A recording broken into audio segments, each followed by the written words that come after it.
नमस्कार, जय जोहार। साथियों, अभी वर्तमान में जागो पंच आपको वैदिक संपत्ति पुस्तक से पौराणिक कथाओं की झलक सुना रहा है। साथियों, इस झलक में आप सभी को बड़ी ही महत्वपूर्ण जानकारी मिली होगी। पहली तो जानकारी यही मिली होगी कि सती प्रथा कैसे प्रारंभ हुई, यानी एक चित्पावन ब्राह्मण के लालच की वजह से सती प्रथा का आरंभ हुआ, ऐसा इस वैदिक संपत्ति पुस्तक में लिखा है। इसके अलावा साथियों, और भी एक बड़ी अच्छी कहानी आपको सुनने को मिली होगी कि किस तरह से जो भारत के देवता देवी हैं वही देवी देवता मिस्र के भी हैं, केवल नाम बदले हुए हैं, सबका काम एक है। तो इसी संदर्भ में कहानी आगे जुड़ी थी दत्तात्रेय के जन्म की, यानी कि दत्तात्रेय का जन्म कैसे हुआ। और दत्तात्रेय का जन्म एक तरीके से नहीं होता, वो कई तरीकों से होता है। इसके अलावा इसमें और भी आपको जानने को मिलेगा कि देवी हाथ रगड़ती हैं और उनके छाला बनता है, उनके छाले से बच्चा पैदा हो जाता है। साथियों, ऐसी ही बहुत महत्वपूर्ण जानकारी इस वीडियो में मिलने वाली है। बस आप अंतिम तक बने रहें और मेरे 10 सवाल होंगे, वो 10 सवाल आपको झकझोर देंगे। तो साथियों, आइए चलते हैं पुस्तक के अंशों पर। दत्तात्रेय की कथा पुराणों के अनेक भागों के जोड़ने से जो रूप बनाती है, वही रूप मिश्रियों की तमाम कथा के मिलाने से भी बनता है। दत्तात्रेय के इतिहास के 3 भाग हैं। दत्तात्रेय किससे पैदा हुए, जिससे दत्तात्रेय पैदा हुए वह किससे पैदा हुए, और जिससे वे सब पैदा हुए वह कौन है। यहाँ हम तीनों भागों को लिखते हैं। देवी भागवत में लिखा है कि श्रीपुर निवासिनी देवी ने अपने हाथों को घिसा, ऐसे करके घिसा। किसने? त्रिपुर निवासिनी देवी ने। और देवी भागवत में लिखा है, तो यह देवी जी की कृपा है, देवी की बात है। देवी जी ने अपना हाथ यूं घिसा और घिसने से हाथ में छाला पड़ गया। हाथ में जैसे पफोले पड़ जाते हैं, वैसे उनके हाथ में पफोले पड़ गए, छाला पड़ गया और फिर छाला फूटा। यानी गर्भ की बात नहीं है यहाँ जो ये छाला पड़ा है, इसी छाले से बहुत महत्वपूर्ण चीज होने जा रही है और आप सुनेंगे। उसी छाले से, जो छाला फूटा, उस छाले से एक लड़का पैदा हुआ जिसका नाम ब्रह्मा था। सोचिए, जो बच्चा गर्भ में पलना था वह देवी जी के हाथ रगड़ने से छाले में पल गया। सोचिए, छाले में इस ब्रह्मांड को बनाने वाला उस छाले में पैदा हो गया, छाले में उत्पन्न हो गया। क्या सोचने वाली बात है कि ईश्वर, देवी कितनी शक्तिशाली है। इतना शक्तिशाली तो संसार में कोई नहीं कि हाथ के छाले में बच्चा पैदा कर दे। फिर आगे सवाल मेरे लास्ट में होंगे, लेकिन पहले मैं आपको कहानी सुना दूं। फिर माता ने उससे कुचेष्टा की, परंतु उसने माता का कहना ना माना। माता ने क्या कुचेष्टा की? माता बच्चे से क्या कुचेष्टा कर सकती है? लेकिन यहां कुचेष्टा को स्पष्ट नहीं किया, क्योंकि शायद लेखक को भी घबराहट हो रही होगी। लेकिन कुचेष्टा किसे कहा जा सकता है? जो बच्चा ना माने, यानी कोई ऐसी बात रही होगी जो ना मानने वाली हो, यानी मां बेटे का वो संबंध ऐसा जो बेटा ना मान रहा हो। तो उसने क्या किया? माता ने उसे भस्म कर दिया। और फिर माता यही नहीं रुकी, उन्होंने हाथ फिर रगड़ा और फिर एक लड़का पैदा किया। उसका नाम विष्णु था। इससे भी इच्छा प्रकट की। कौन सी इच्छा? जो पहले बेटे ब्रह्मा से प्रकट की थी, वही उसने दूसरे बच्चे से भी इच्छा प्रकट की, किंतु उसने भी न माना और भस्म कर दिया गया। यानी पहला बच्चा मना किया, दूसरे बच्चे ने मना किया तो उसने भस्म कर दिया। अब तीसरी बार देवी ने फिर हाथ रगड़ा और छाले से शिव नाम का लड़का पैदा किया। इस शिव को भी आज्ञा दी गई शिव ने कहा कि पहले यह बतलाइए कि ये दोनों जो राख की ढेरियां पड़ी हैं यह क्या है, मामला यह क्या है। तो सब भाई कोई जाहिर सी बात है, अब माता सोची कि अगर मैं सारी बात बता दूंगी गड़बड़ होगा, लेकिन बताना तो पड़ेगा क्योंकि वो पूछ रहा है। तो माता ने कहा ये दोनों ढेरियां तेरे बड़े भाइयों की हैं। शिव ने कहा कि मां इन्हें जिला दो, यानी जिंदा कर दो। माता ने उन दोनों को जिला दिया, यानी जिंदा कर दिया। फिर देवी के यही तीनों पुत्र ब्रह्मा, विष्णु, महेश नामी विख्यात देवता हुए। इन तीनों देवतों से दत्तात्रेय कैसे पैदा हुए वह कथा इस प्रकार है। जैसे भी आपसे बात हुई थी कि दत्तात्रेय कैसे पैदा हो गए, वह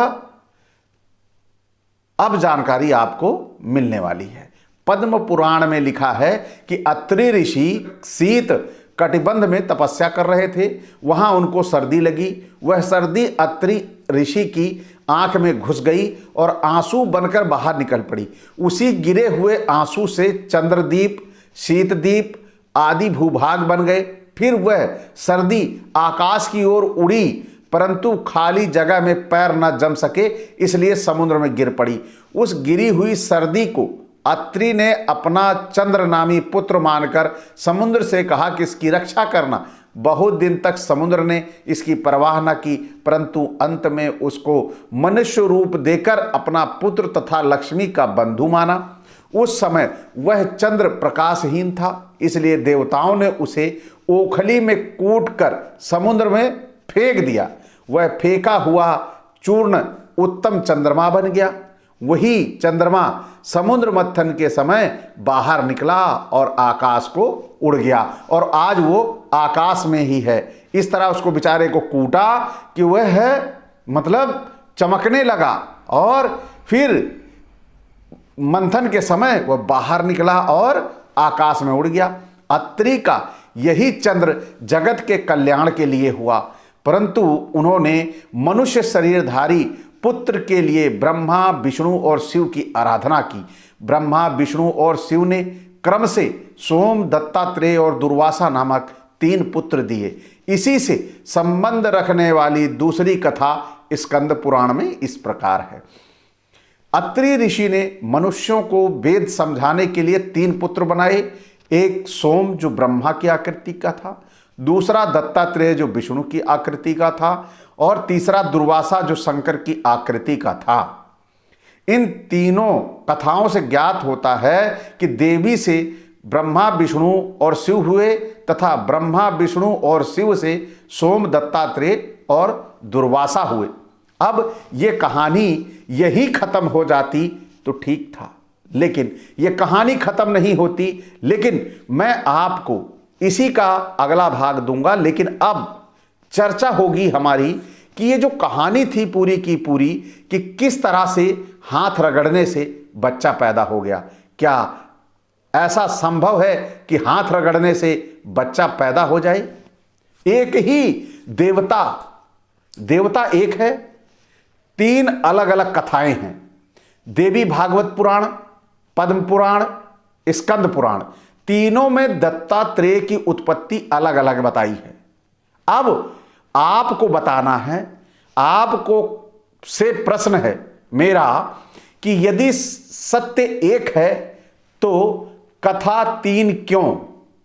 यानी जब जन्म एक व्यक्ति का हो रहा है तो उसके जन्म की 3 कथाएं कैसे अलग अलग हो सकती हैं? इसका उत्तर आप कमेंट में दीजिएगा। अगला सवाल है कि कारण और परिणाम का विरोधाभास भी है इसमें। आप देख सकते हैं, एक कथा में देवी से ब्रह्मा, विष्णु, महेश उत्पन्न होते हैं, दूसरी में उन्हीं से सोम, दत्तात्रेय, दुर्वासा।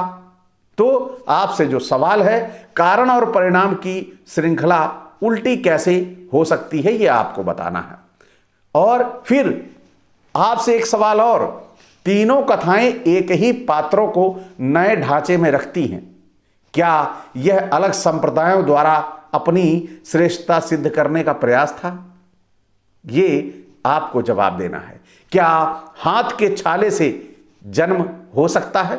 ये सवाल आपसे है, क्योंकि ये पौराणिक गाथाएं हमारे ही समाज से जुड़ी हैं, हमसे ही जुड़ी हैं, तो आप सभी को उत्तर भी देना पड़ेगा। क्या हाथ के छाले से बच्चा पैदा हो सकता है, जन्म हो सकता है? आंसू से बड़ा दीप बन सकता है? समुद्र में गिरकर पुत्र बन सकता है? ये सवाल आपसे है। चंद्रमा समुद्र में गिरा था और उसी समुद्र 6 महीना ध्यान ही नहीं दिया, लेकिन उसके बाद ध्यान दिया। क्या वहां से वास्तव में वो चंद्रमा इस जैसा बन सकता है कि उसकी कुटाई छटाई हो तो वैसा हो गया? आखिर मामला क्या है? क्या ये प्रतीकात्मक है या शाब्दिक सत्य? अगर प्रतीक है तो उसका दार्शनिक अर्थ क्या है, ये आपको बताना है। फिर आइए, कहीं दत्तात्रेय को देख लीजिए, कहीं वो विष्णु का अंश हैं, कहीं त्रिदेव का संयुक्त रूप, तो एक ही चरित्र की पहचान स्थिर क्यों नहीं? आखिर अलग अलग क्यों? ये चीजें हमारे समाज में जिसे बोलते हैं सत्यता से दूर करती है, ईश्वर पर संदेह का सवाल खड़ा करती है। यही सवाल हमें निरुत्तर करता है कि हमारे ईश्वर के बारे में दसियों कहानियां लिखी गई हैं, यानी ये कहानियां अवश्य ही गलत हैं। फिर त्रिदेव की अवधारणा सामाजिक सत्ता संतुलन को वैध ठहराती है। क्या यह सत्य है, या इसे यूं कहें कि यह धार्मिक से हटकर कहीं ना कहीं राजनैतिक रूप से इसका कोई महत्व है? उत्तर जरूर दीजिएगा। फिर पुराण अलग अलग काल में रचे गए और पुराणों के रचयिता भी अलग ही अलग होंगे, तो क्या बाद की रचनाएं पहले की कथाओं को बदलती रही हैं? यानी जो पहले लिखा गया उसके बाद दूसरा आया तो दूसरे ने लिख दिया अपने मन से, और फिर तीसरा आया तो तीसरे ने लिख दिया।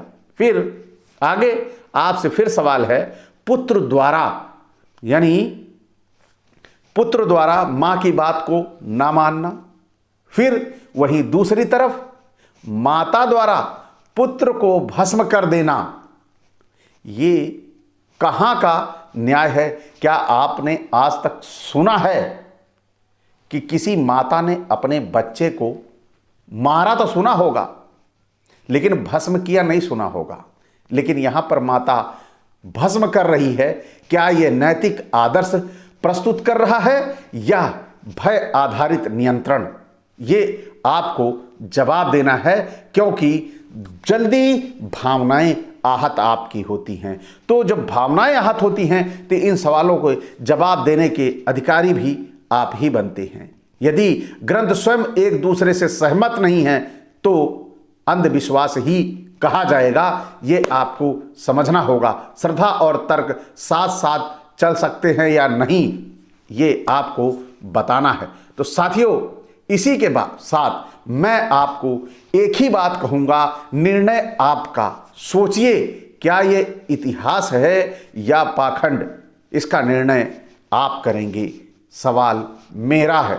इसी के साथ विदा, इसी एक अपेक्षा के साथ, अगर आपको आज का ये वीडियो अच्छा लगा हो तो लाइक करें, और आपको यूं लगता हो कि यह समाज के लिए उपयोगी है तो इसे ज़्यादा से ज़्यादा शेयर करें और ये जानकारी दें कि क्या माँ अपने बच्चे को भस्म कर सकती है। कौन सा ऐसा सवाल था उस माँ का जो बेटा भस्म होना स्वीकार कर लिया लेकिन उसको पूरा नहीं किया? ये सवाल आपसे है, उत्तर आपको देना है। इसी के साथ विदा, नमस्कार, जय जोहार।